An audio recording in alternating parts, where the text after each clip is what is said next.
Good morning. It is Saturday morning. I have a marathon prepared for you guys because I love Saturday morning cartoons. Let's go, it's geeking time.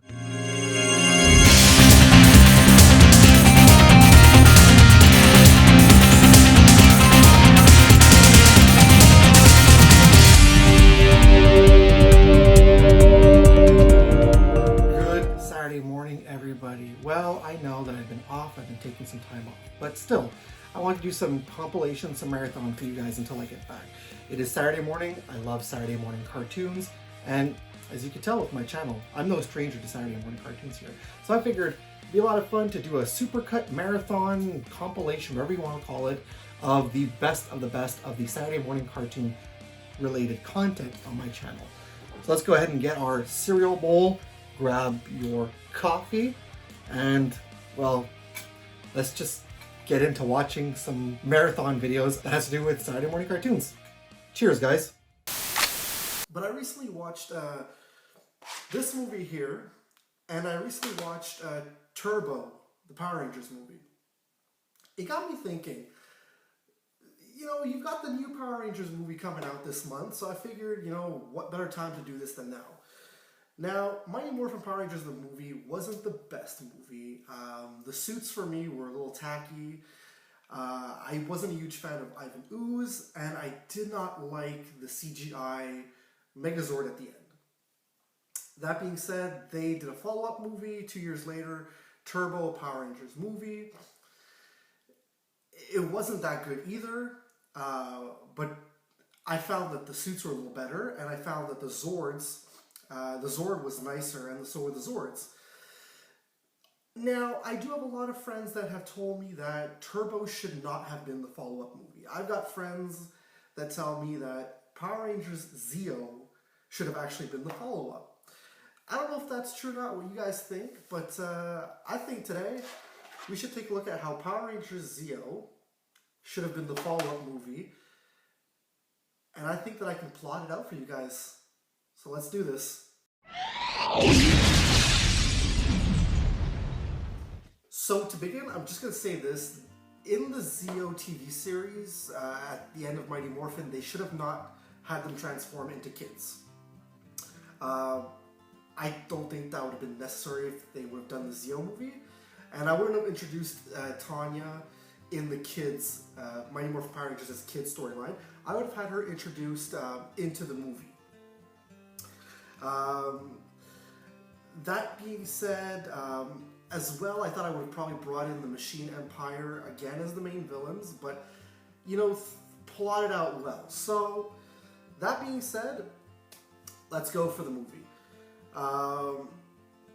At the beginning of the movie, I would say you would have Billy sort of written out. Billy was the Blue Ranger for Mighty Morphin. He did help out with them in the Zeo TV series, but if I were to rewrite the line, I would have taken Billy out completely. I would have had him written out as to what he went to university early because, you know, he's really intelligent, Billy. We all know that. He was the smart one. So we have him written out, he's gone to university. That being said, in this movie, we introduce a villain who's specific to the movie. He's some sort of general for the Machine Empire. He comes and lands on the moon, forcing Rita, Lord Zed, and gang off.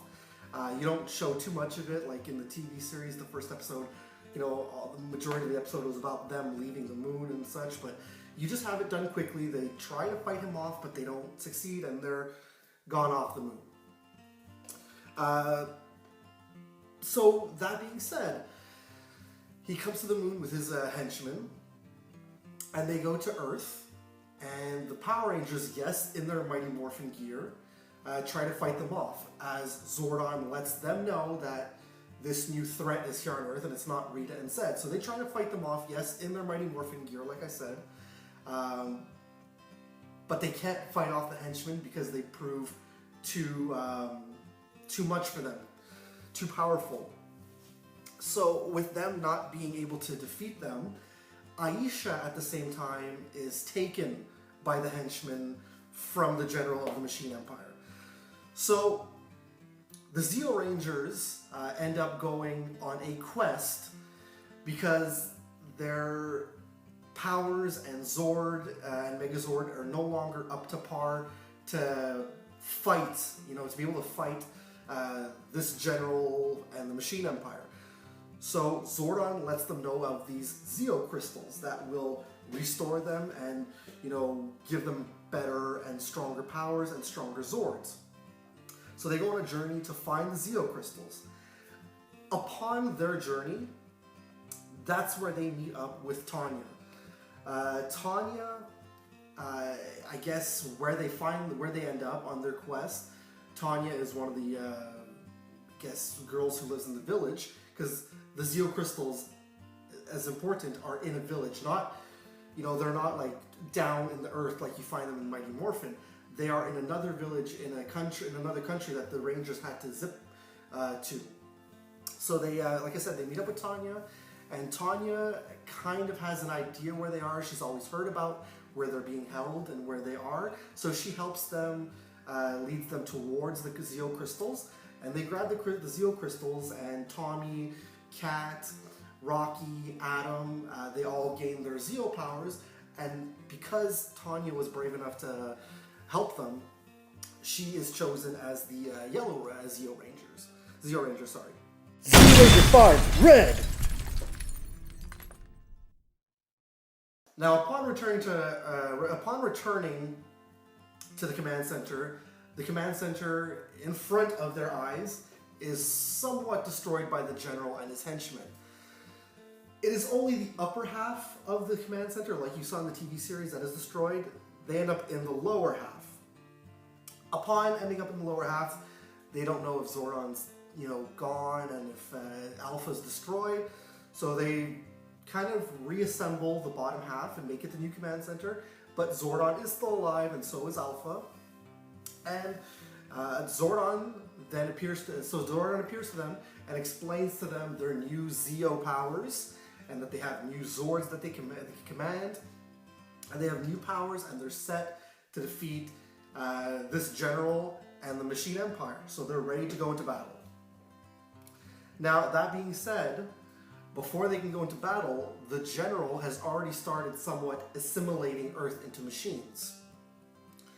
So the Rangers with their new powers, they scream out, it's morphin time, and they all scream out, Zeo Ranger 1 pink, Zeo Ranger 2 yellow, you know what I mean, Zeo Ranger 5 red. They go into battle with the general. They start fighting him. They're taking down the henchmen one by one. But at this point, the general is a little upset that they're starting to win. He's getting irritated. So with the help of some of his henchmen, him and his henchmen build together and transform into a giant, terrifying robot. At this point, the Zeo Rangers assemble their Zeo Zord together, and the battle ensues in full-on Megazord giant robot mode. They end up destroying the general. Earth is saved. Aisha is saved. Aisha decides to leave Angel Grove. Yes, Tanya has been chosen as the Yellow Ranger, but at the same time, Aisha, because she was chosen, taken, and was held as bait and kidnapped, she decides, this is too much for me, I just want to live a normal life. She goes on. Now, the actual Machine Empire take the moon because the general failed to do what they were supposed to do. So they take the moon. King Mondo and company are there. King Mondo blasts at Earth and creates an earthquake. Zordon notifies the Rangers that there is a new threat that is the actual Machine Empire led by King Mondo. And before the end credits, as Zordon informs them, you have Tommy say something clever like, well, they're not ready for the Power Rangers. And before the credits roll, you hear them say, it's morphin time. Credits roll, boom, Zeo is done. Then you can kick it into the TV series, canon for the TV series, canon following Mighty Morphin the TV series. I think that would have been great. Turbo was a pretty good movie. Look, I give Mighty Morphin Power Rangers the movie, because I was a kid and I loved it so much. On 10, I give that movie like a 6.5. Turbo, I give it a little higher. I give it more of like a 7.5, only because I like the suits and the Zords better. But you like everything. It's apparent that with Ninja Turtles, especially the 2003 series, sometimes you need to sit through some shit to get through some gold. I love Halloween, and I love the Teenage Mutant Ninja Turtles. The 2003 series turned 20 years old this year, and there's an episode on season 4 called All Hallows Thieves. And well, that's what we're going to be taking a look at today. We're going to need a lot of candy and a lot of regret for this one. 1, 2, 3, 4, Teenage Mutant Ninja Turtles! So we open up the episode at April O'Neil's shop second time around. There is a man dressed all in black in there who sees a 6-armed golden statue behind April's cache, and he is interested in it. April seems enthusiastic about the man in black wanting the statue, albeit sarcastically. He asks her to put the statue on hold for him because he forgot his wallet, but declares that he must be the one to have this statue. As he leaves the store, April's alarm randomly goes off. As the man in black leaves the store, he shadily tells somebody else that he found the idol. Oh, pardon me, good sir.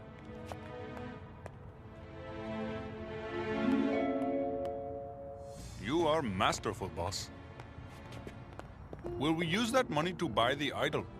Of course not, my dim companion. It must be stolen. For am I not the king of thieves? Yeah, and I'm the king of comedy. Come on, G. We must find some local talent to help us with our little scheme. Dun dun dun. All right, here we go. Here's the turtles carving pumpkins and complimenting April on her Halloween costume. Man, I just love Halloween! It's the one day where a turtle can walk around and just be a turtle! I feel we're in for a not so good episode here. Hey, here's Casey Jones now. Every day is Halloween for Casey Jones. Very funny, coming from a couple of green guys who wear masks every day of the year. Come on, April, let's go. Did you enjoy that amazing back and forth joke, guys? Because that's the only time you see Casey Jones in the episode. Check it out! A Leo O-Lantern! Right, that's funny. So the alarm in April's shop goes off again, and the turtles decide to send down Mikey to go turn it off. Is that Sawin from the real Ghostbusters? Oh, and the Wolfman and a witch? The monsters attack Mikey, where Mikey fights back using his, to what I can think is his best Bruce Lee impersonation. The monsters flee except for the Wolfman, as the rest of the turtles come down to Mikey's aid. Holy shit, did Leo just kill the Wolfman? In reality, this is how this scene would actually go.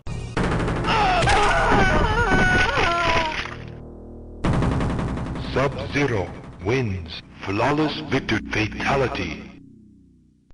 So after nearly shitting his pants, the Wolfman confesses to Leonardo that he and the other henchmen were only there to steal the 6-armed golden statue. The witch and Sawin return to the man in black all beat up. They present him the 6-armed golden statue. The man in black mentions now that he finally has the thieving god idol, and he could be the true king of thieves. Allow me to introduce... The king of thieves. So the turtles hit the streets in search of the golden idol to get it back. What doesn't make any sense is why we stopped for caramel apples. That one's easy, Leo, 'cause it's Halloween. Leo, just let them enjoy their damn candy apples. Yo, cool costumes. Thanks, you too. Get it? The turtles can go out in public. They enter an apartment building in search of the golden 6-armed idol. The turtles just want to trick or treat. Guys, we're in the middle of doing something here, remember? The statue? Leonardo, however, shuts that shit down because he's the leader. I'm really starting to get worried about Leonardo in this episode. So they crash the King of Thieves, who's in some kind of garb, who's chanting a ritual. He exclaims to the turtles once again in this episode that he is the King of Thieves. Okay. Donnie with the best line. More like the king of tacky bling. Mikey, you ruined a perfectly good moment. As the king of thieves chants his spell, he unleashes some winged demons. The turtles try fighting off the winged creatures as the king of thieves leaves. However, the winged demons escape, starting to steal shit for the king of thieves. So he's not the king of thieves, but a kleptomancer? The king of thieves brings the six-armed golden statue to life. That's April's statue? You'd think she'd have been asking more money for it. Donnie, they stole it. No currency was exchanged. Plus, April didn't seem to give two shits about the statue at the beginning. I'm glad someone is. I guess I shouldn't say that. The King of Thieves commands the statue monster to attack the Ninja Turtles. Well, like they say, the freaks come out at night. Mikey, you're literally insulting yourselves. As the turtles fight the statue monster, the King of Thieves walks away super unimpressed, just like I am with this episode. Thankfully, it's almost over. The turtles seem to get their asses handed to them, so not knowing what to do on the streets, they decide to head for the rooftops. And the fighting continues. Hey, ugly! Michelangelo, he has feelings too. As Mikey says this, the monster knocks him out. I mean, he did insult him. And even though Mikey is my favorite character, I gotta say, thank you for that, monster. The fight continues, only for Donnie to trip the monster and the monster to fall off the rooftop. But oh shit, it's Halloween. The monster decides to channel his inner Michael Myers. Okay, well in our fairness though, the episode is almost over. Like, there's a few minutes left here. They probably should go check and see where the monster went. You think a fall took care of him? No, it didn't. He's under the rubble alive. I don't know. Get off the rubble. Look out! I'll take that as a no. Ha ha ha ha ha. So the turtles have one last showdown with the monster in the subway station. But in all fairness, that is the one place to go and have some kind of fight where no one's gonna notice what you're doing. What the fuck?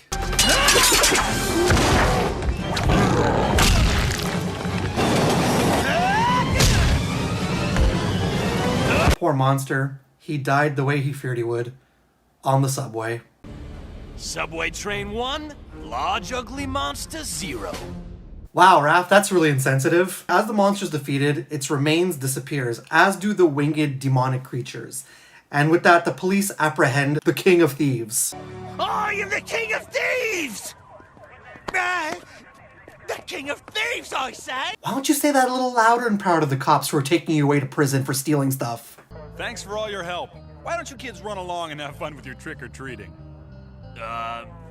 Okay. Candy, here I come! Nice kids. Yeah. Strange costumes, though. Holy shit, it's Officer Eastman Laird, in case you didn't get the reference. And with that, this miserable Halloween episode ends. By the way, they had a missed opportunity to put Casey Jones in the episode. He goes around wearing a mask every day. It's pure God. I don't know. I don't even want to talk about it. I mean, look. Teenage Mutant Ninja Turtles 2003 is overall a great series. But it's shit episodes like this that make you lose interest in something so great. I've been rewatching the 2003 Turtles series because it is the 20th anniversary.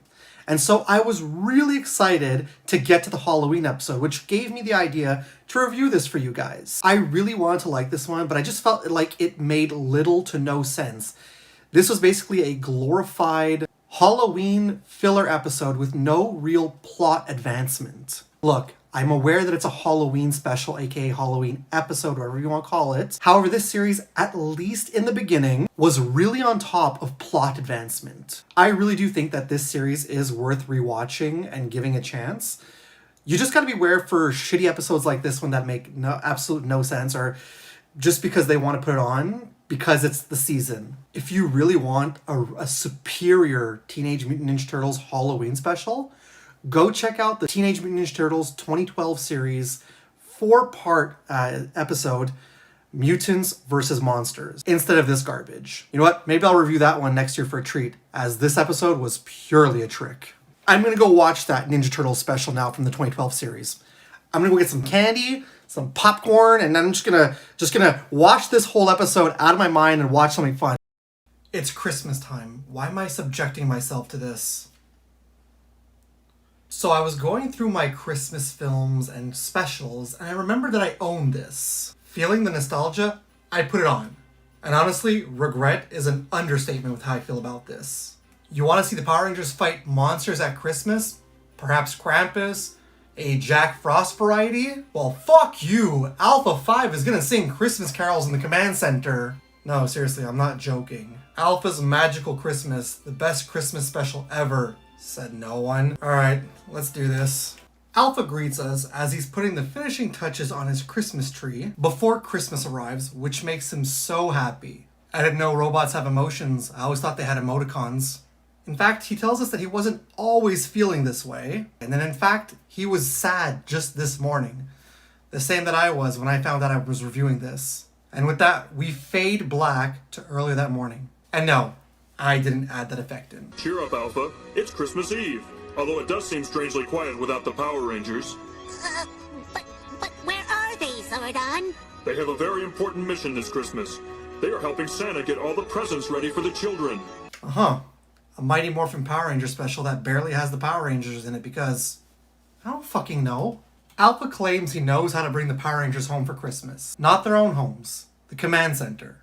By putting up decorations, and that's sure to bring the Power Rangers and Santa home. Zordon advises to Alpha that he doesn't have a Christmas tree, which is acknowledged, yet Alpha does say that he has wonderful decorations. Zordon corpsing tells Alpha to press the red button. Press that red button? Wait, is it gonna kill everybody? Press that blue button? This summons a Christmas tree, exciting Alpha, exclaiming that this is what he's always wanted. And now the Power Rangers would be sure to come home. Let's see, almost 2 minutes in and no Power Rangers? With a real tree and lights, I'm just like everyone else. So now the Power Rangers will have to come. Now, Alpha... Oh, Zordon, I know the Rangers have a lot of work to do, but Christmas just isn't the same if you are all alone.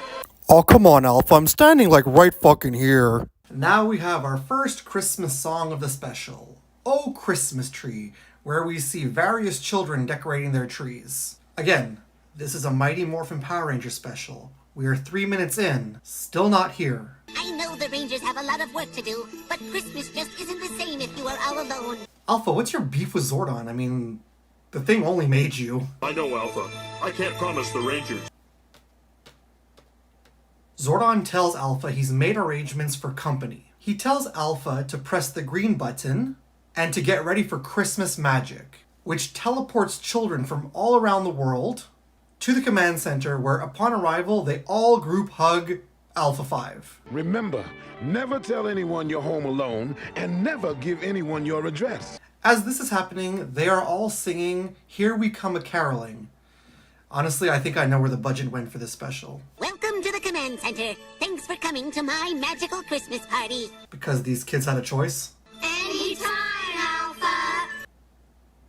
Zordon states that now that the children are all here, the party can begin. What party? It's past their bedtime. So Alpha asks the children of the corn if they all want to make decorations with him, which they all shout yay in excitement, which makes Alpha happy. Good on you, kids. Comply with your alien abductors. The kids make decorations as Alpha states he's got some magic of his own. Got another button on that console you want to press? And now they're singing Deck the Halls while making decorations for the tree. Honestly, when JDF was pitched this, he was like, no way, I'm not doing this. I'm saving my vocal talents for the Turbo musical. It's those machines, they have the means, they use the keys of tuning. Also, what the fuck is this about?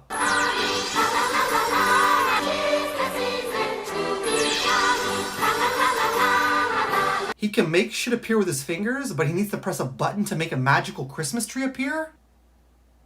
Oh, this is awesome. Yeah, well, you know, that's just like, your opinion, man.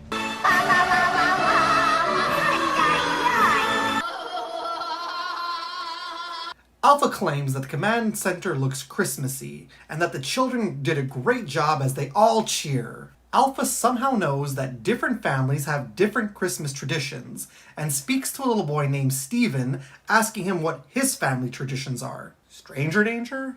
The boy tells Alpha that he goes sleigh riding.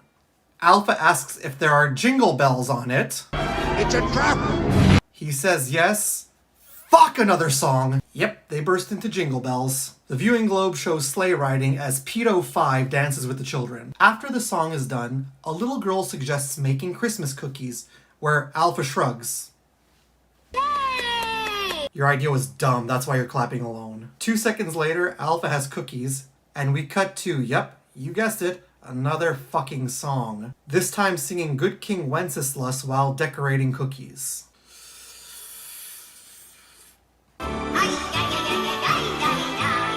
That's totally my new ringtone. Hello? Oh, can I call you back? I'm just doing a review. Okay, bye. Where were we?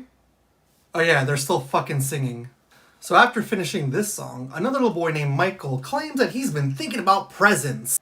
And oh boy, a mere seconds after finishing that previous song, we go into another song. This time they start singing Up on the Housetop. So at this point, we're over 11 minutes into a 23-minute long Christmas special and still no Power Rangers. We're halfway through the special, almost.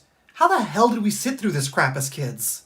Alpha gives the children presents and tells them not to open them before Christmas. You wanna know what's not in there? Anything related to the Power Rangers. One child asks Alpha if Santa will come visit her. And so Alpha explains to her that Santa comes to visit all good kids. As he mentions this, the alarm of the command center goes off. Oh dear, not on Christmas. Relax, Alpha. It's just a direct communication link with the North Pole. Gather round, children. It's Santa and the Power Rangers. And finally, after 13 minutes, we finally see the Power Rangers through the viewing globe. So Santa greets the children through the viewing globe, but the Power Rangers don't say any kind of word. Alpha mentions to the kids that Santa is lucky because he gets to travel the world at Christmas. This is the worst! And so guess what that segues into? More singing. They burst into singing Jolly Old St. Nicholas as they're all playing with toys. Now remember, don't open these until Christmas morning. How's that one working for you, Alpha? No time is wasted as we directly go into I'll Be Home for Christmas. Because Alpha is alone and misses the Power Rangers. Despite Zordon and many kids against their will being there with him for Christmas. We see some more of the Power Rangers in the viewing globe. Most random flashback scenes. I guess the studio didn't want to pay. The Power Rangers, they're my best friends. Don't be sad, Alpha. You know they would be here if they could. Shut up, Susie. No one agrees with you. No, seriously. The Power Rangers actors were severely underpaid. Zordon now tells Alpha that it's time to transport the children back home, which makes Alpha momentarily sad, but then proceeds to thanking the kids for being there with him. Again, against their will. The children tell Alpha they have a gift for him. Before we go, we have a present for you. For me? Oh goody, what is it? We'll give you a hint. It doesn't need batteries, and it will never wear out. And you can take it wherever you like. I give up. What is it? It's love. Ah, why that's the perfect Christmas gift. I truly hope you're not sick of the Christmas carols because Alpha and the children sing one last song in Silent Night. I honestly really wish that this special would have been called Alpha's Magical Christmas Carol, starring random kids and Zordon, and only featuring a cameo appearance from the Power Rangers. That would have made a lot more sense. Why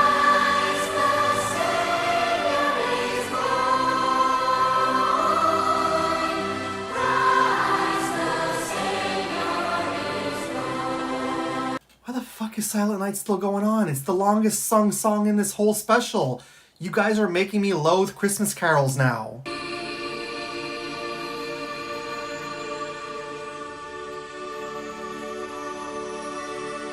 Goodbye, children. Merry Christmas. And those kids were never seen or heard from again. The command center alarm goes off again for a second time, shocking Alpha. Don't worry, there's no threat because at 19 minutes and 51 seconds, we finally get the Power Rangers. Well, 3 of them, as Green Ranger Tommy, Pink Ranger Kimberly, and Blue Ranger Billy cameo in. Oh, I just knew you would come. I'm really glad you did, Alpha, because I was starting to wonder if this was actually a Power Ranger special or not.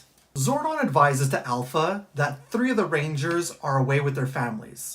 Merry Christmas and Happy New Year, everybody. Quick, all together so we can cut costs! The others are still at the World Peace Project. Which is a sugar-coated way of saying they got their asses fired in real life. With as busy as you all are, it's wonderful you took the time to visit us. That's right, and we have to get back as soon as we can. Yeah, but we couldn't leave you guys here alone for Christmas. Well, it worked just fine for you, Kimberly, throughout this whole entire Power Rangers special.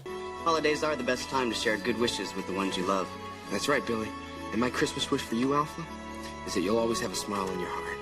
Tommy, you're my favorite, but I don't really think you understand the concept of how a robot works. We hope that the new year will bring happiness and harmony to you and your families. In a safe world, where you'll be free to grow into the best person you can be. And for all of us, may this be the year we have peace on Earth. Who the hell are you talking to? Okay, Alpha, we have to go. Santa's waiting. Yeah, because this cameo is getting expensive. Alpha tells the Power Rangers that before they go, 2 minutes into their cameo, that he has a special surprise for them. We've had a great year together, Rangers, but before you go, we have a special surprise for you. The end of this crap? No, Alpha proceeds to make it snow to the Power Rangers' forced excitement. Wow, this is what I call Christmas magic. No, I call this fake snow you could buy at the dollar store. As the Power Rangers and Alpha say goodbye, they sing "We Wish You a Merry Christmas," where another clip show of random moments plays. As they all wave goodbye, finally. Wasn't that fun, everybody? Thanks for sharing my magical Christmas with me. Yo, Alpha, what the fuck? There's less than a minute left. What else do you want from us? Alpha wishes us all a Merry Christmas and a Happy New Year, thus ending a painful 23 minutes that I am never getting back.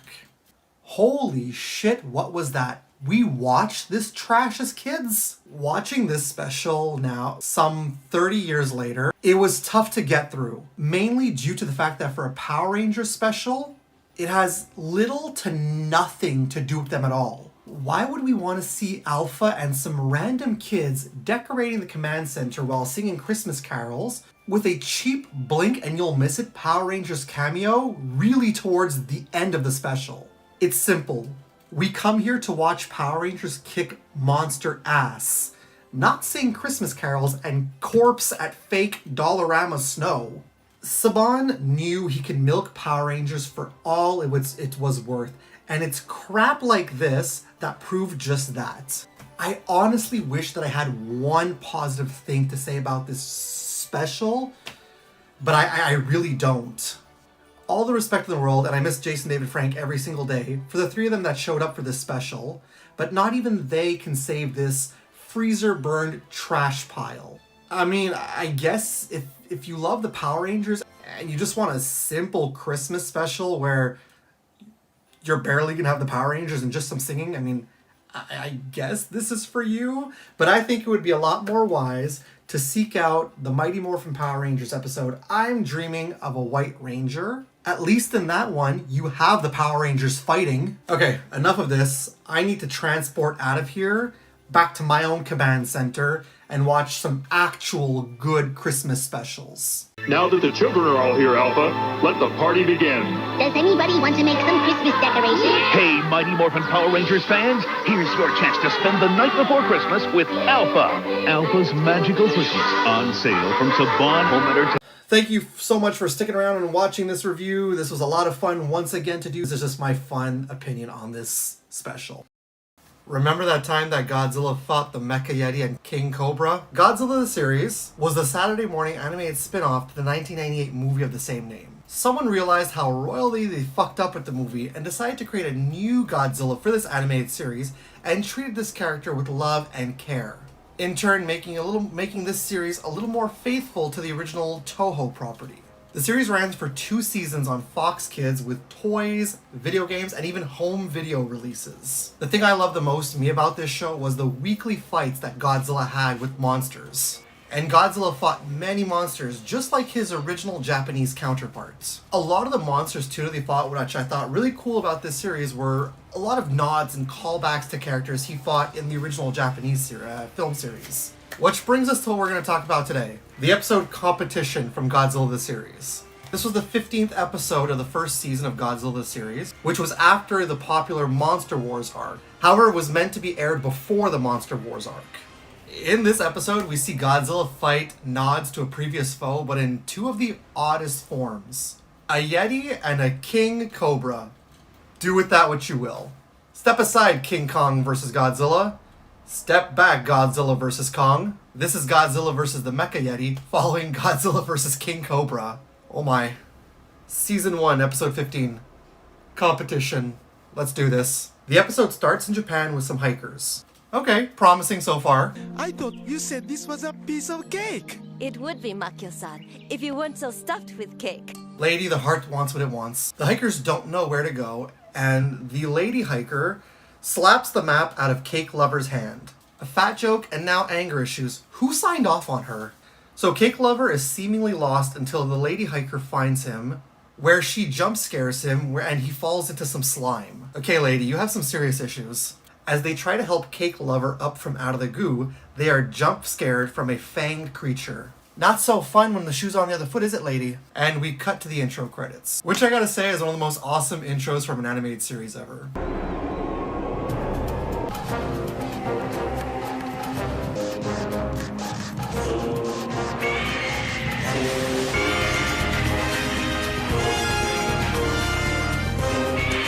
The central team of scientists are aboard a flight. Dr. Craven asks Dr. Chapman for the newspaper, where she politely tells him no, and reveals that the hikers from the intro went missing. French agent Dupre claims it's the work of a new monster, which should be taken down.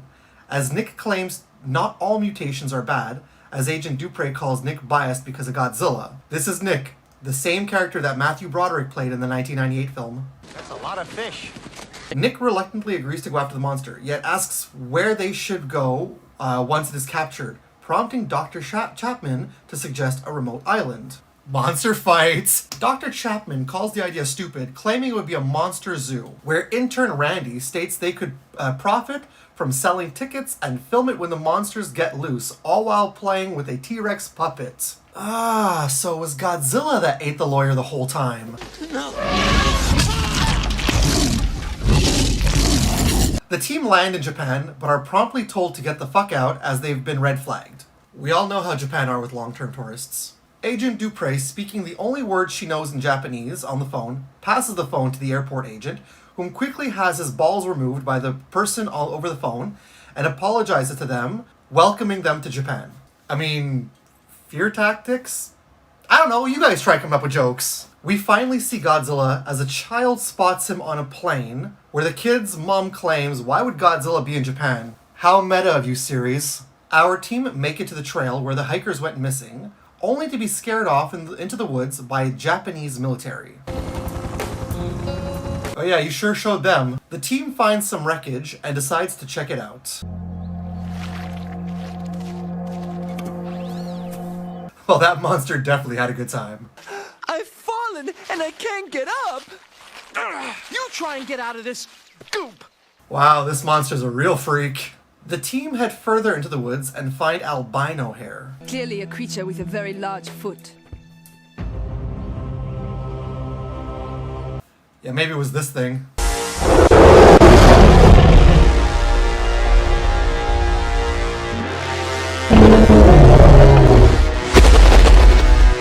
Nick and Dr. Chapman test the fur and realize that it isn't organic yet synthetic.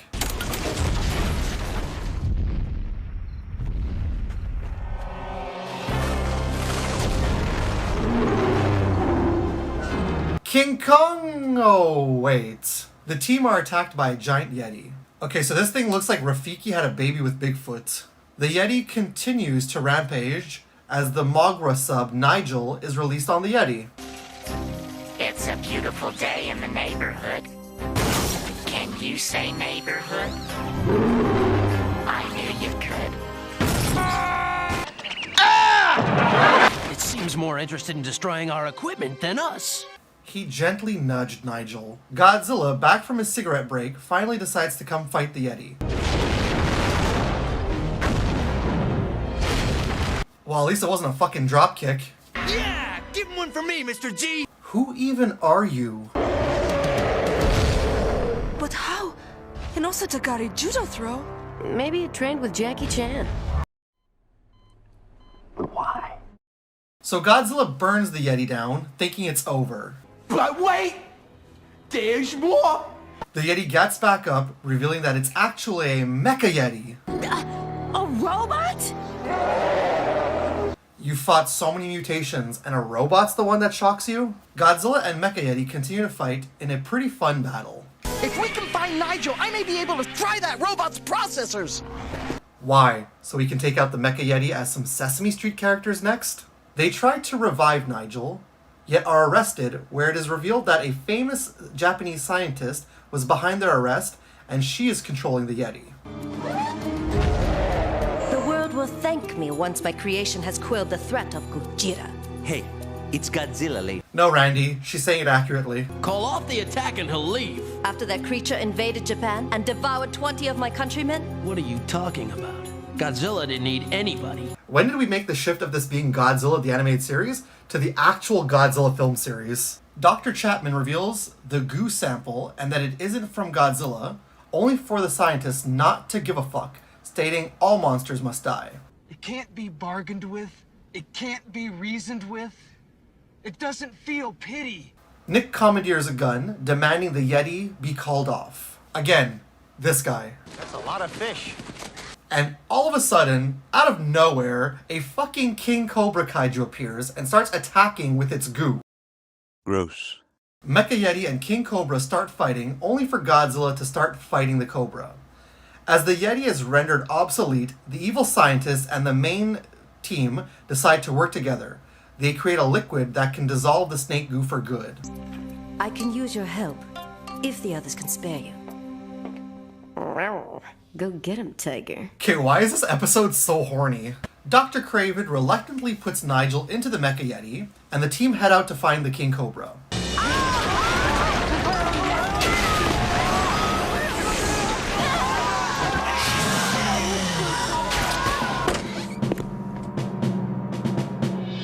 In true Godzilla fashion, Godzilla and the Mecha Yeti fight King Cobra in the city.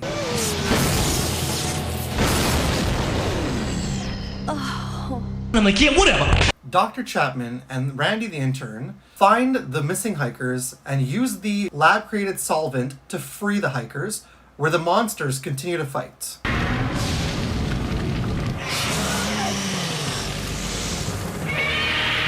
There's mud in your eye, buddy boy. As Godzilla's had goop in his eyes the whole fight, and they are now cleared, he fucks up the Cobra and discards it into the ocean like shit-stained underwear. Can we offer any assistance rebuilding your robot? Japan's probably gonna need it. Would you mind lending me your chief roboticist for a brief consultation? Oh, sorry, we got a plane to catch. I would be honored, Yukiko-sama. Yep, those two are definitely gonna fuck. The episode ends as Randy the intern looks on in disbelief as we go to the end credits. What the hell was that? Okay, so that really wasn't as horrible as I made it out to be. This series in general is actually pretty solid, and Godzilla is even treated respectfully in this. The cast of characters, albeit forgettable, are just fine, as you could just as easily not have them in the series, but I do see why they are there, and I honestly don't mind them. It's odd to me how the character of Nick is portrayed as this like generic action hero looking character, when in actuality, in the 1998 film, he's portrayed by the non-action hero star whatsoever, Matthew Broderick. That's a lot of fish. Alright, that's the last time I use that clip, I promise. Randy the intern, however, is kind of annoying, and Agent Dupre, to be honest, has the worst French accent I think I've ever heard. And this is coming from somebody who is, in fact, half French. And then there's the awful dad jokes in the show, which a dad joke aficionado like myself doesn't even find funny. Another thing I really found unnecessary was the fat shaming joke at the beginning. Same goes for Randy the intern correcting a Japanese woman saying Godzilla's name properly in its native Japanese. I feel like that's kind of stuff that they could have left out, and that really did not age too well. I get it. This is the United States version of Godzilla, but Still, dumb characters and shitty jokes aside, we come here for one thing, and that's to see Godzilla fight monsters. And in general, this series really does deliver on that. They're mindless and they're dumb, but in the greatest of ways. This show absolutely loved referencing nods to older Godzilla foes, for example, Mechagodzilla and Rodan. And quite honestly, in this episode, it is very clear just whom they are referencing here. You know, come to think of it, that ending was very eerily similar to the ending of Godzilla vs. Kong. Great Scott! Anyways, I really do recommend this series, as it truly is a great series with some really awesome monster fights. And as well, this was a great way to end Godzilla Week. Go check out this series, and I promise you, you're gonna have a lot of fun. That's it for me today. I'm off to see Godzilla Kong: The New Empire. If you guys are going to go see that movie, go and enjoy it. I know that I'm gonna go enjoy it, and I'll see you guys in the next video.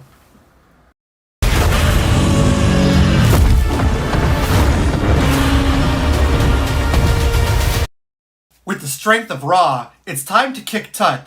Wait a minute, where have I heard that kind of call before?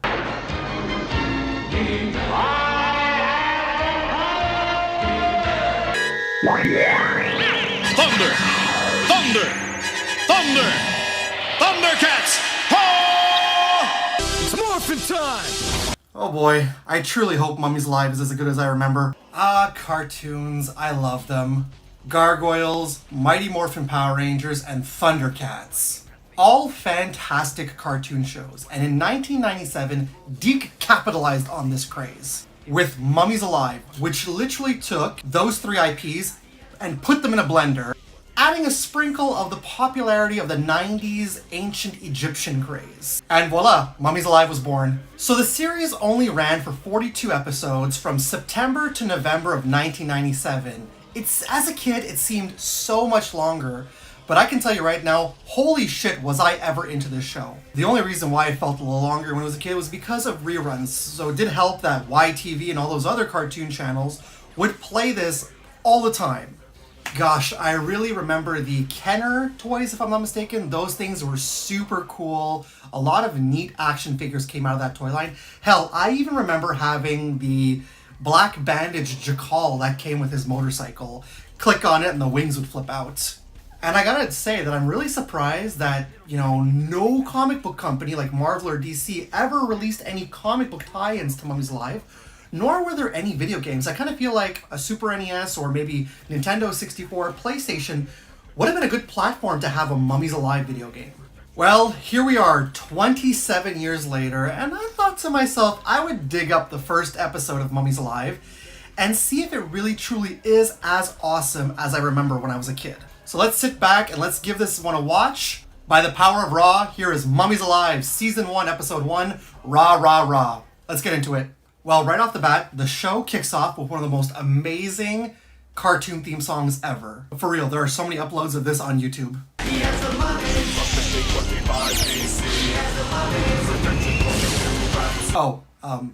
Yeah, let's get on with the show. The episode starts with an archaeologist discovering a tomb in the black and white era. Thank you for specifying. Do not go in, it is cursed! Whatever's in there hasn't been able to hurt anyone for 3,500 years.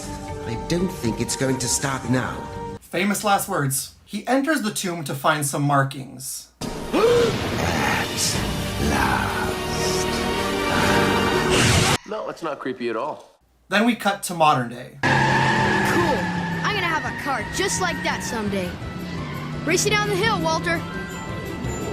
It's too steep, Presley. Yes, the extreme moments of the 90s. And we're introduced to one of the series' protagonists, Presley. I will admit, I'm really not too fond of in this show. Cool Sphinx. The tomb of Pharaoh's son, with his mummy missing. Is it alive? Alive! Presley, you're nuts. Yeah, you're probably right. Presley enters his mom's office, whom works for a museum, where he just goes up and takes money from her wallet. So no questions asked? Okay. Whilst at a vending machine, Presley hears voices and decides to investigate.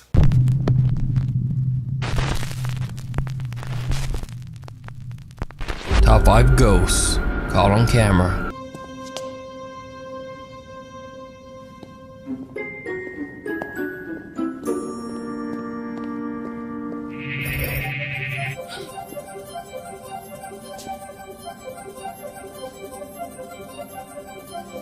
Stranger danger, stranger danger. So Presley decides to explore more, discovering sarcophagi. The mummified remains of a cat, believed to be Prince Rapsi's pet.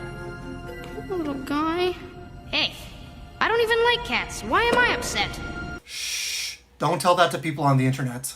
This is starting to get weird. Says the weird kid. Presley starts getting chased down by stone pharaohs until he is caught.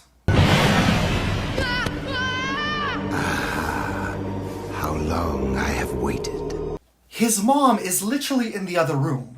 It's revealed that Grabby McScarypants is named Scarab and was imprisoned by Presley's father 3,500 years ago. I guess his mom likes older men? I have no idea what you're talking about. Help! Again, his mom is in the other room. Suddenly, light beams come out from the sarcophagi. With the strength of Ra! And I don't give a shit. Here comes one of the most amazing transformation scenes from a cartoon ever. And here we go.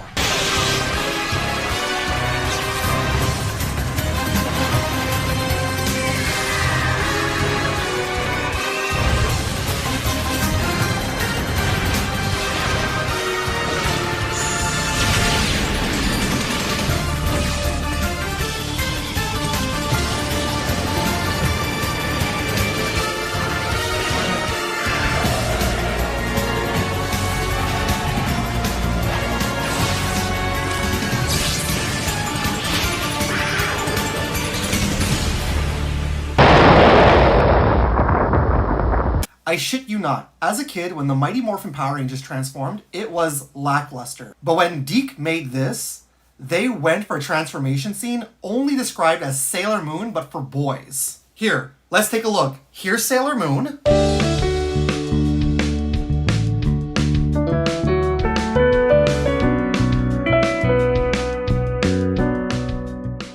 And now here's the Mummy's transformation again.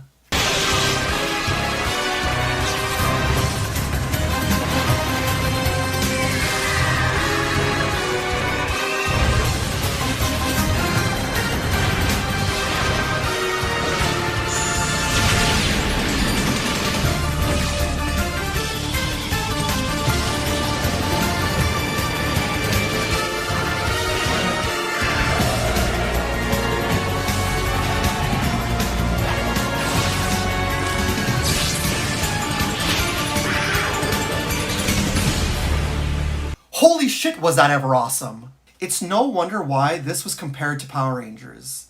It is just that. Power Rangers if they were mummies. Honestly, even the villain shares similarities with Lord Zed and Rita Repulsa. Shanty, destroy them. Clearly this guy has never seen an episode of Power Rangers. The newly awoken team fight off the Stone Soldiers. How dumb are you? As the Mighty Morphin Thundercats continue to fight, Scarab goes Mumra, grabbing Presley and flying away. Let me go! Very poor choice of words. The team save Presley, warding off Scarab, as Presley states they need to get the fuck out of there. You are wise, young prince. Even the desert lion retreats when the pack of hunting dogs is too large. The sacred cat will go first. Marge, I'm confused. So they toss the sacred cat up to use as an escape rope. Dead or alive, that's still animal cruelty. The mummy's power down, intriguing Presley. So, why don't you guys stay pumped up all the time? It makes you look less dead. The magic that gives us strength is limited. When it wanes, we must rest in our sarcophagi to renew it. Does this fucking guy ever not speak cryptically? Fucking guy. Kinda like my mom's cell phone. What is a cell phone? It's an addiction. Well, it's a, you wouldn't understand. Nice save. Presley brings the mummies back to his home, where they state it is smaller than his father's previous home. How'd you know my dad was from Memphis? We know every detail of your life.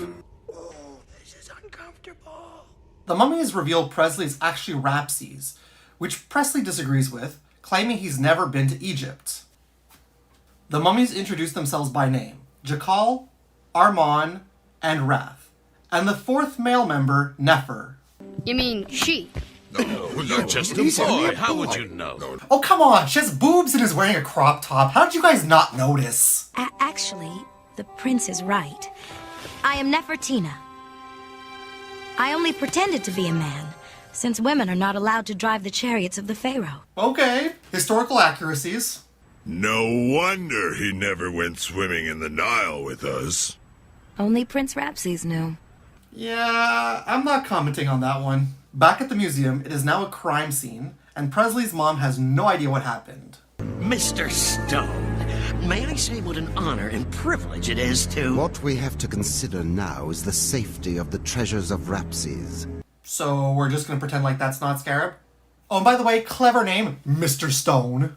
Presley's mom claims the exhibit needs to stay open, yet Mr. Stone offers a shitload of money, where her boss agrees to. Shut up and take my money! Presley inquires about their transformation. So if I'm in trouble, I mean, when Rapses is in trouble, you call on Ra and whoever, and they give you the power to kick butt, right? But why in the name of Ra would anyone want to kick Tut?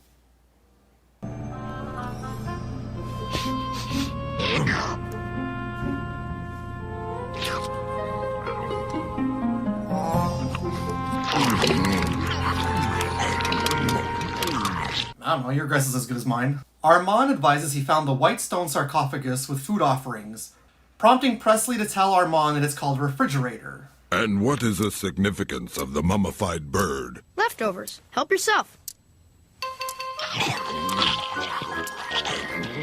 Thank you, my friend. I think I'm gonna be sick. As Presley notices his mom coming home, he sneaks the mummies into his room, where they discover the wonders of television. Presley's mom brings him food and advises she has to leave again, as the sarcophagi are being shipped back to Egypt, prompting Presley to tell the mummies. I feel like we should call child services here because she's never there for her son. Get the little creep! Rapses, look out! The tiny man inside the spirit box won't threaten you anymore. That spirit box was wired for cable. You're a kid. You still got YouTube and TikTok. They head back to the museum, only to find their sarcophagi being loaded into a truck, prompting the team to go after it in a stolen car. Grand Theft Auto Mummies Alive.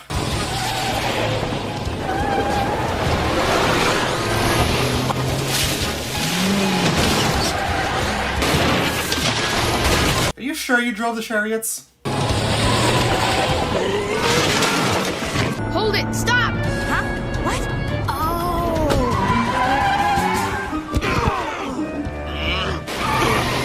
What the fuck is this now, Benny Hill?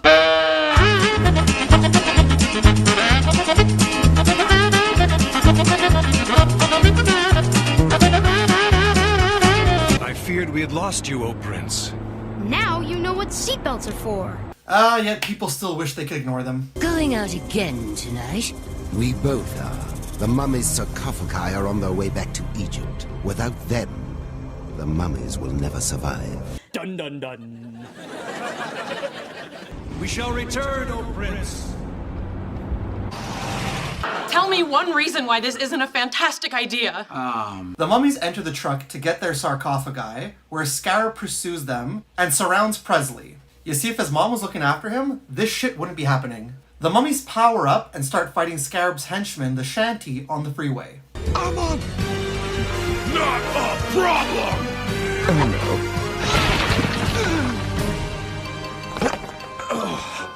All muscle and no brains. Just like your joke, Wrath. They get back to the truck and continue to fight. And I will give it to the show. Again, these are pretty great fights.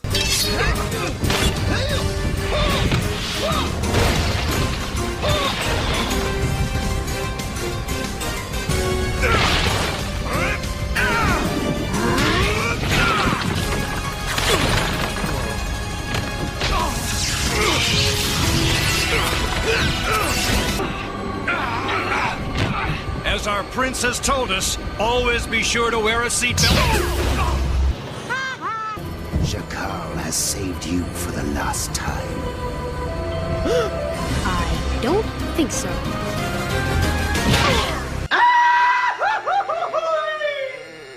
Scarab claims he will destroy the mummies, even if he needs to destroy the world to do so. Well, good luck with all that. The mummies, whom couldn't drive a car but apparently can drive a truck, drop Presley at home, where he asks if they will be okay, where they advise they will take care of him and they know a place to go. They're going back to the fucking museum.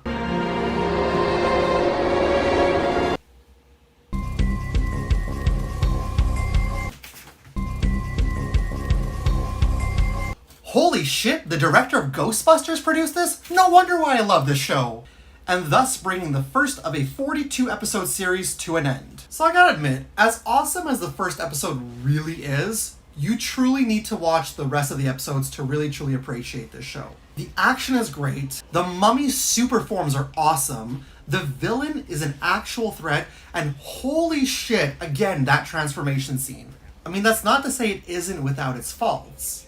As with other 80s and 90s cartoons, there are often pointless jokes and characters you don't care for. Sorry, Presley. But nonetheless, it was still a fantastic journey. Now, I read that the show got cancelled due to poor ratings, and people comparing it too much to Gargoyles.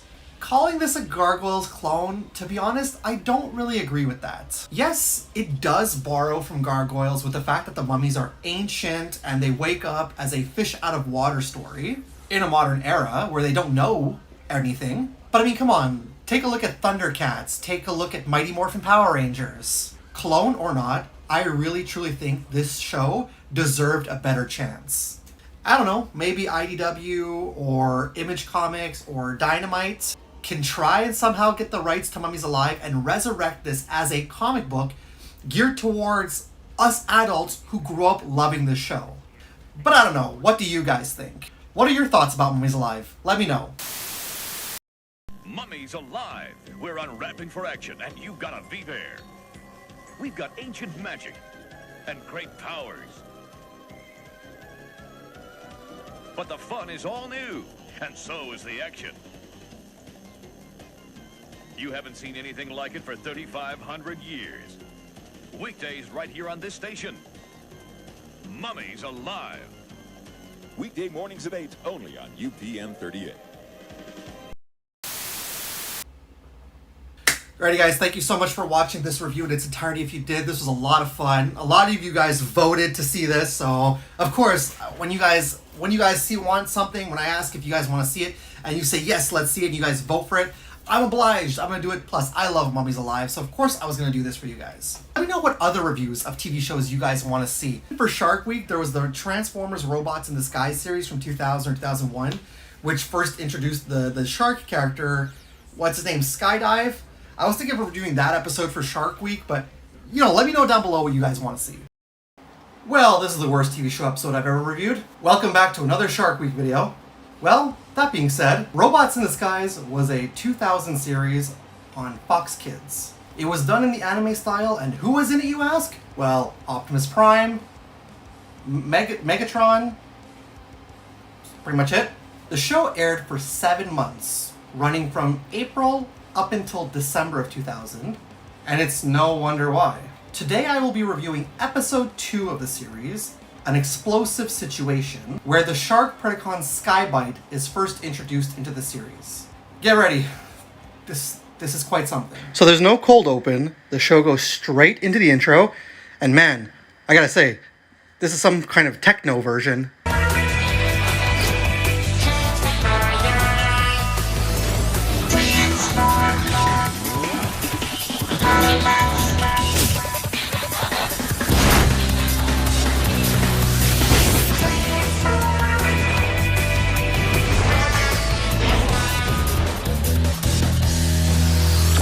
We see a transporter truck and a shark fin pursuing them. What's that? Oh, just an average road in Montreal. You must be kidding me. Those were my same exact thoughts when driving in Montreal. It's a shark! Listen, pal, I think you'd better go back to sleep. This night shift really is getting to you. Said every construction worker in Montreal. Okay, last one, I promise. I guess you saw the apartment prices in Montreal. The fin emerges as a robotic shark, pursuing and attacking the truck before laughing and leaving. I missed the G1 version. Fire Truck Optimus, yep, that's what I said, picks up human ally Koji and brings him to the Autobot base. Optimus Prime, transform! What the fuck? Optimus Prime, transform! I know it's 2000, but that's the best you can do? I mean, TV show box sets are more exciting to open. Look! How much more exciting is that? No wonder why this is one of the worst fucking shows in the franchise. Koji asks where they are, and Optimus explains they are in the underground Cybertron base. Wow! How many Autobots does it take to run this operation? Our systems are controlled by a proactive cybernetic interface program. We call it TIE, which is short for Tactical Artificial Intelligence. Of course it's an anime girl. Hello, Optimus. I see you've brought along a visitor. Yes, TIE. This is my friend, Koji, Dr. Onishi's son. Nice to meet you, Koji. Any friend of Optimus is a friend of mine. I'm Tai, Tactical Artificial Intelligence System, daughter of the Teletron 1 computer program. Nice to meet you too, Tai. Sorry, I should have told you. I'm a holographic projection, not a physical entity. I'm a proactive, self-initializing program that constantly scans the entire planet in order to alert the Autobots if it looks like the Predacons are up to something. Optimus finally cuts off the pointless hologram, showing that on the monitors, Predacons keep stealing batteries from cars for energy, and they are unable to stop them. And just when you thought that the hologram was bad, watch this. Woo-wee! Just look at that paint job! Not to mention those custom wheels. Very classy. Hello, you beautiful sports car. I'd share my garage with you anytime. That guy's nuts. He's talking to my car. You move like a dream, and the purr of your engine is music to my ears. Go listen to somebody else's engine. Hey, wait a minute. You don't understand. Hey, can't we talk about this? Come on, have a heart, will ya? What the fuck am I looking at? But for real, why the fuck do we need this scene? This charming Autobot is Sideburn, and is advised by fellow Autobot Prowl that this is Transformers, not some porn parody, and to get his damn head into the game. Hey, a bot's gotta rev up his engine once in a while. It's disgusting! Besides, I'm not the only one having a little fun. X-Braun is too. Here, check him out. He's not climbing it for fun. It'll be easier to spot the Predacons from up there. Man, oh man, my poor aching tires. You'd think whoever built this here contraption would have at least put in a freight elevator. Just another day in Montreal. Come on, there's nothing to worry about. Hey, you gotta loosen up, bro. You keep surging like that and your transmission will wear out. You leave my transmission out of this! Whoa! We are brought to an underwater base where the Predacons are rambling about how the Autobots fucked them over or some shit. Here is one of the most mind-numbingly awful Megatrons ever conceived. If it weren't for those blasted Autobots, we could easily force the pathetic humans who inhabit this planet to turn all of their energy over to us. And then, I would rule this galaxy and soon the entire universe! Nobody cares. The Predacons return to Megatron with energy, where Megadump advises to convert it to Energon, and they can move their base. How is this energy being stored and how long will it take to convert? It's stored in little round canisters. They're used in something called flashlights, and we got thousands of them.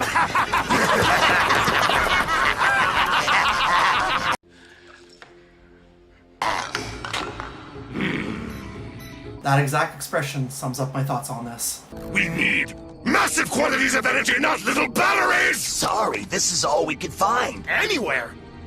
You have failed me! Hasbro's exact words when this show was greenlit. So Megatron reverts to beast mode and scolds his lackeys over some fucking batteries when the shark from earlier finally returns. Hey, what are you doing here, Skybite?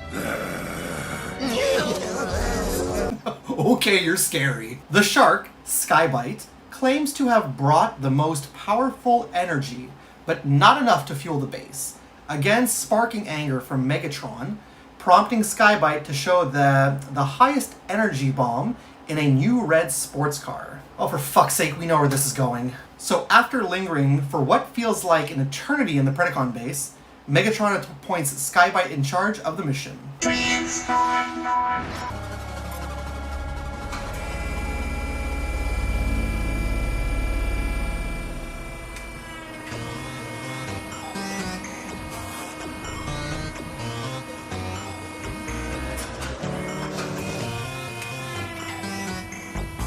course it's a damn car from before. I've always wanted a red XC12 with a leather interior and a CD player too. Sideburn too.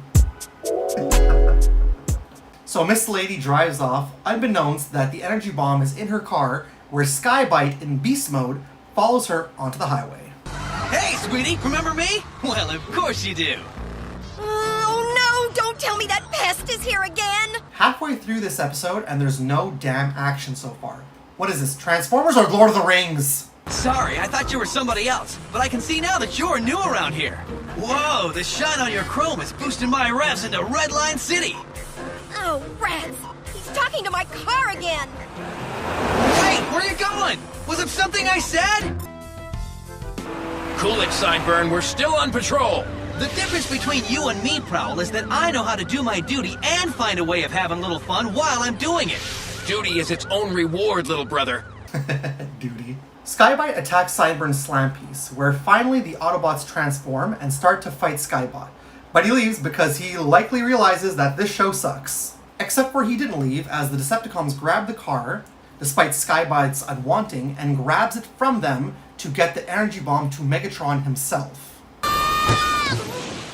Oh no! My beautiful sports car is gone! Prowl, transform! Don't worry, I've got you. Sorry, ma'am. I do apologize for the inconvenience. Yeah, Autobots help people, unless they're horny douchebags. Skybite attempts to flee, yet the Autobots intercept the bomb, where the Predacons' lackeys bounce, prompting to have the Autobots try and dispose of the energy bomb. Where are the robot fights? Koji and Tai realize Autobot X-Prawn is bringing the bomb to the radio tower and need a plan B, just in case. Koji advises he'll need to take it much higher into the stratosphere, where Optimus gets an idea to help. Vehicle mode!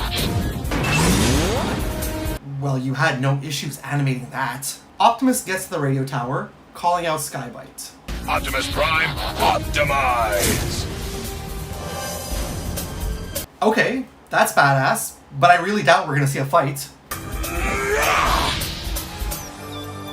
Foolish Autobots!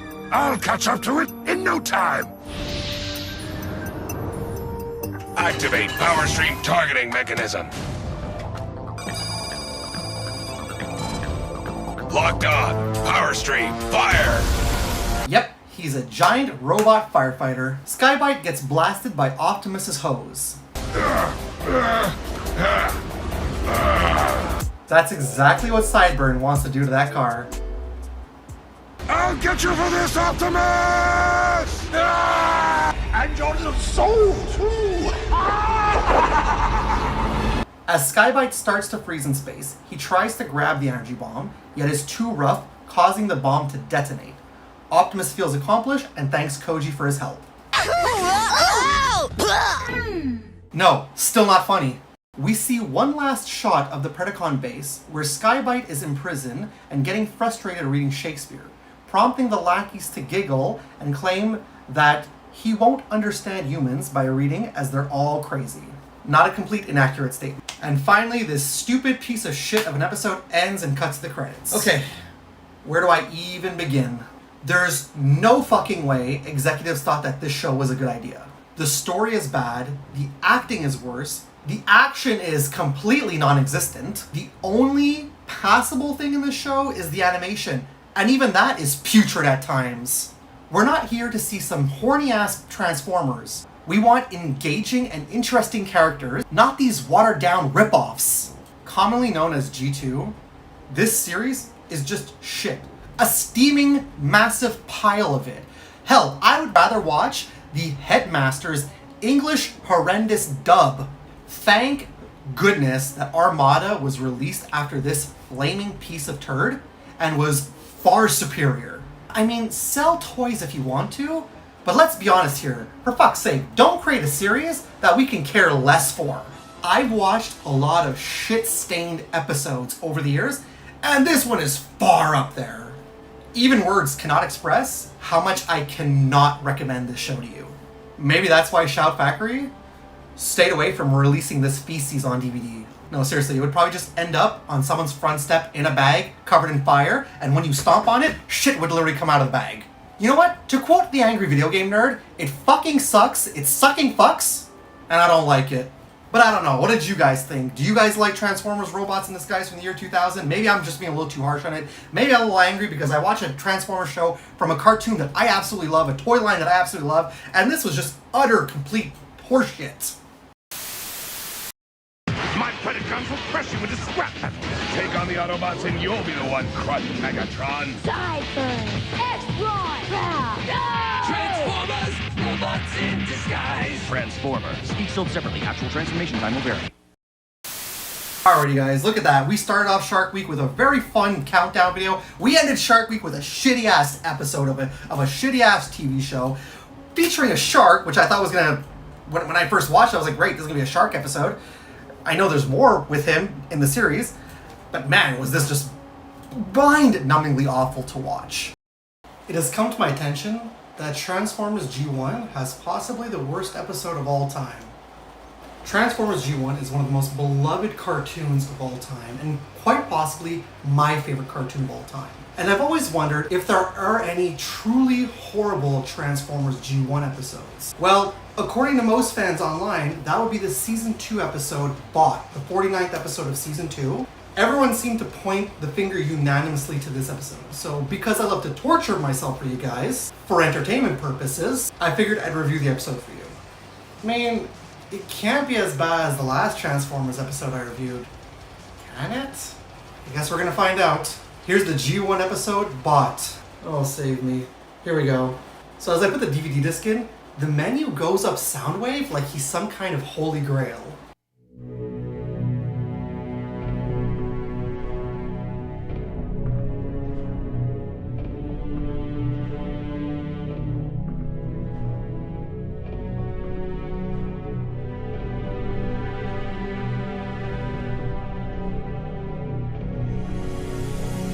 And we begin with the greatest of all time cartoon theme.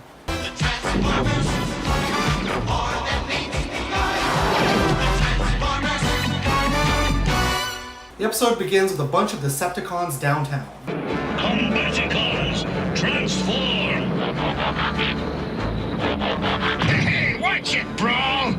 You two-faced pipsqueaks, stay behind me! Oh boy, we're off to a good start.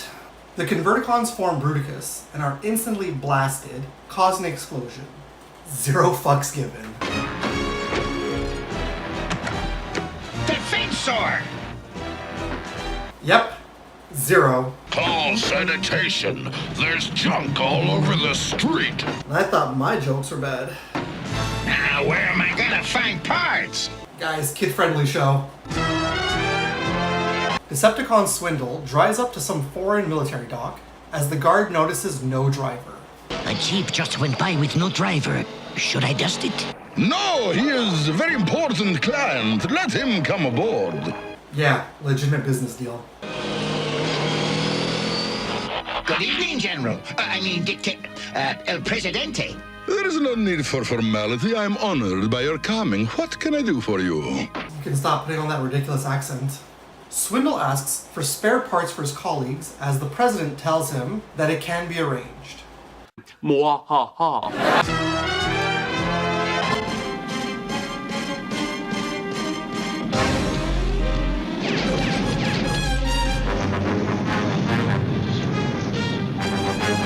The key to this plan is the giant laser. It was invented by the noted Cambridge physicist, Dr. Parsons. Therefore, we shall call it the Alan Parsons Project. If you hadn't spent so much time on the simulation, Megatron, maybe we'd know if your device really worked. Silence, Starscream! Oh, getting personal, eh?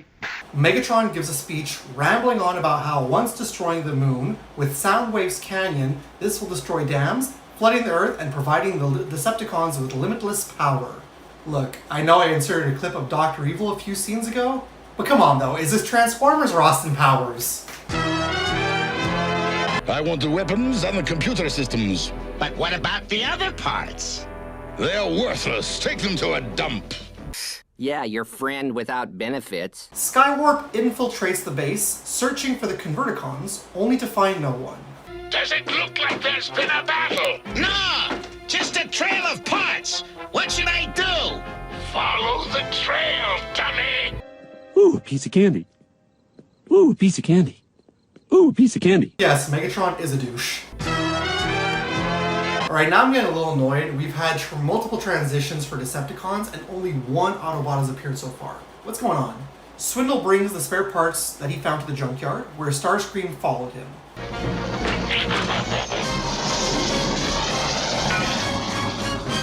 Why? Just why? Also, here comes another transition. Swindle is brought before Megatron, where he so politely tells him to rebuild Bruticus. And as an extra added incentive, Soundwave is installing a bomb in your head. And if you haven't reassembled Bruticus in 15 hours, it will go off. That's just mean.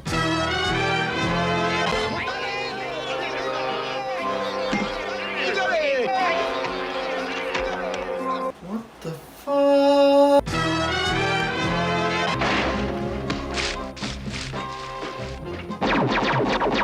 Sorry, but I need the parts back. Then give us our rubles back. What is this episode? Swindle rebuilds his teammates, and Megatron allows Swindle to live another day.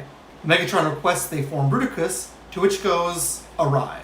Megatron, I couldn't find Brawl's personality component. I didn't think it would matter. You didn't think it would matter. Kids, won't you step outside for a second?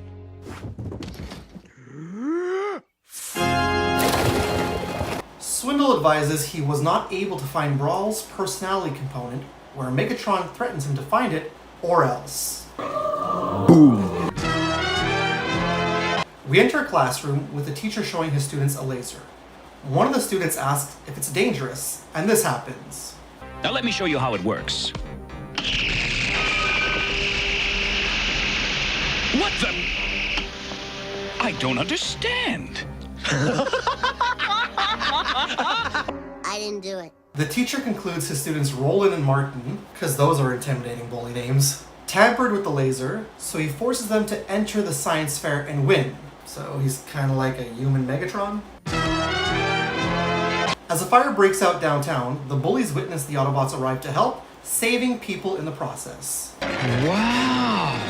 Say, you know what we ought to do for the science project? Oh, wait, I know this. Build our own robot! Build a robot, that's exactly what I was gonna say. The teens search for parts in the dump, where Swindle dropped his parts off, and get to work on their robot. Hey guys, I got a name. I call it a Biotronic Operational Telecommunicator, which pretty much describes its function. If you say so. If you take the first letter of each word, you get bot, also short for robot. Yeah, no shit. You're so smart.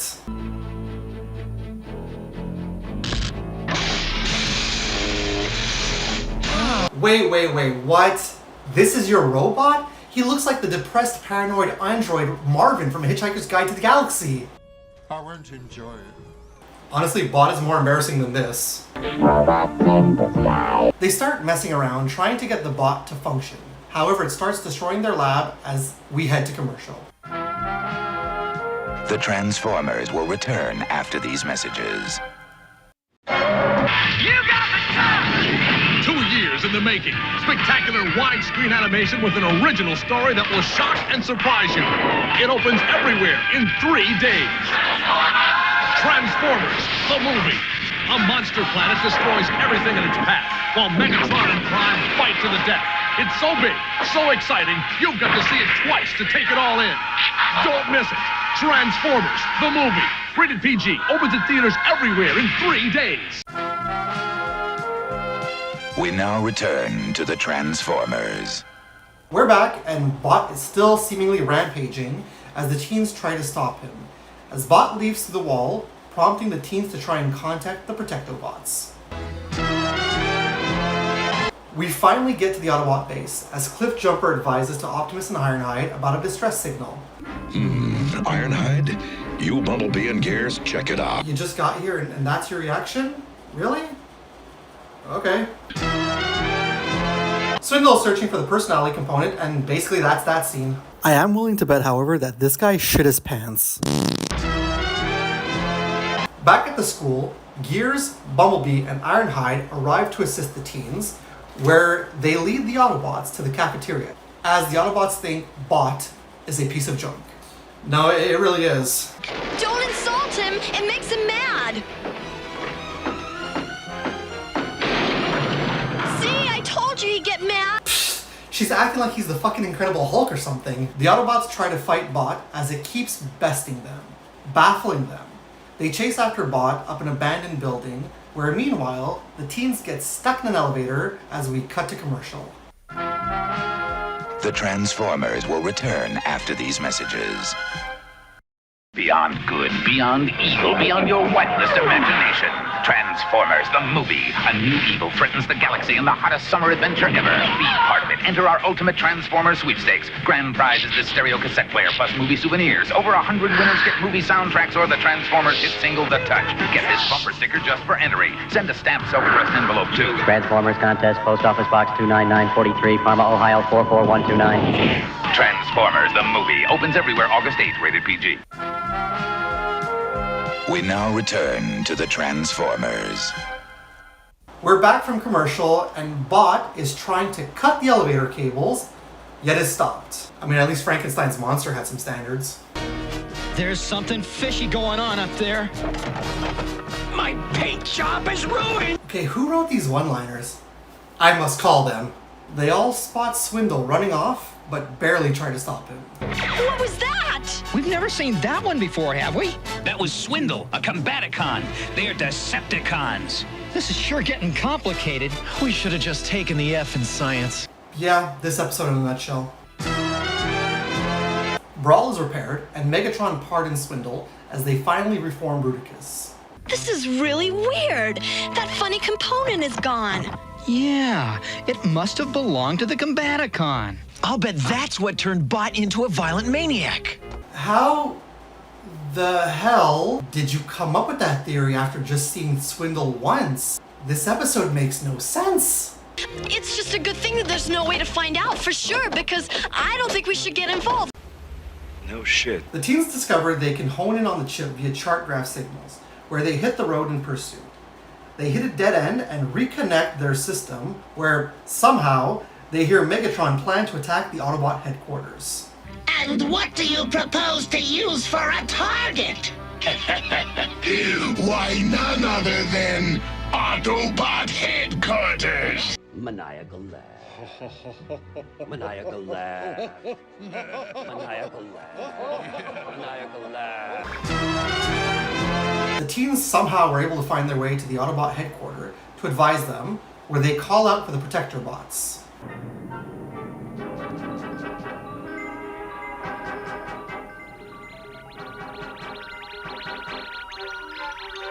The Autobots need us!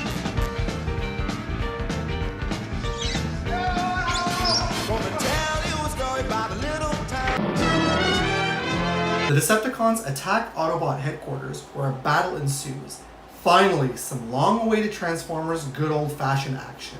It only took 18.5 minutes! They helped us. There must be something we can do to help them. And fast! That thing's aimed right at us! Yes, leave. The teens send out Bot into battle, and the Decepticons use their laser.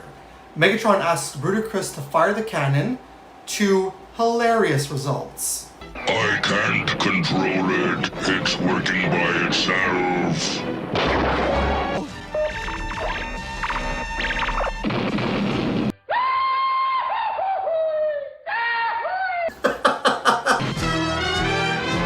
The Autobots thank the teens and apologize for Bot. Well, let's just say he bought the big one. Oh, let's not. Oh my god, he's legit sad, and that's hilarious. The teenage girl says that they can build another robot and asks for spare parts. I'd say that about wraps it up. And it does, as the Autobots watch them run off, pondering why this adventure was even necessary. The Transformers will return after these messages. Wait, it's not over yet?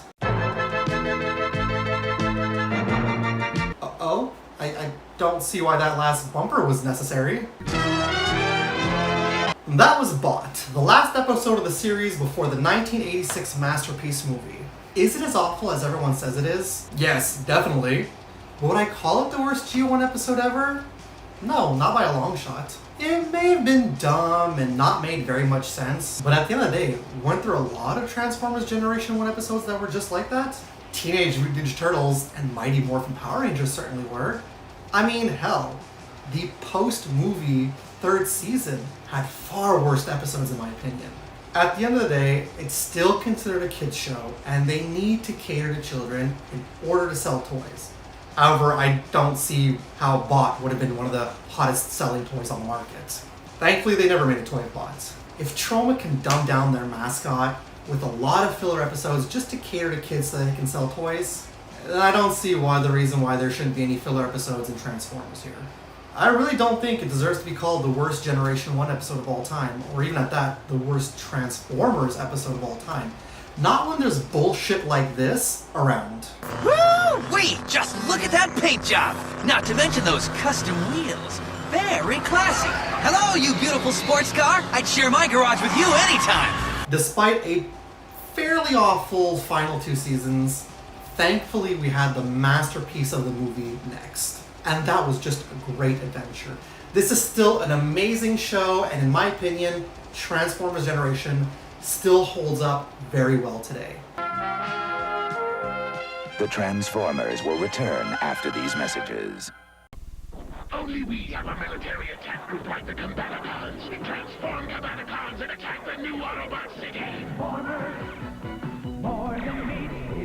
Autobots, this is our new city Metroplex. It can transform into a battle station and then transform again into the gigantic Metroplex himself. But the Combaticons can combine to form Bruticus. Decepticons attack! Transform Metroplex! The Transformers! The Transformers from Hasbro. We now return to the Transformers. Alrighty, thank you so much for sticking around and watching this video in its entirety. If you did, I really appreciate each and every one of you guys. Before we get out of here for the day, are you going to go see Transformers 1? Have you been watching Transformers this week? Let me know all that good stuff down in the comments. What did you think of this episode? Are you a fan of this episode? Do you agree with everybody that it's one of the worst episodes ever made? Or are you indifferent? You think, nah, it's bad, but I wouldn't call it the worst. Let me know down below. Oh, well, wasn't that a fun marathon? I'm all out of cereal now, and my coffee has pretty much got a couple of sips left. Alrighty guys, thank you so much for sticking around and watching the whole entire marathon. If you did, I'll be back again with some more content. Don't worry, the month of April, I'll be back with some more content.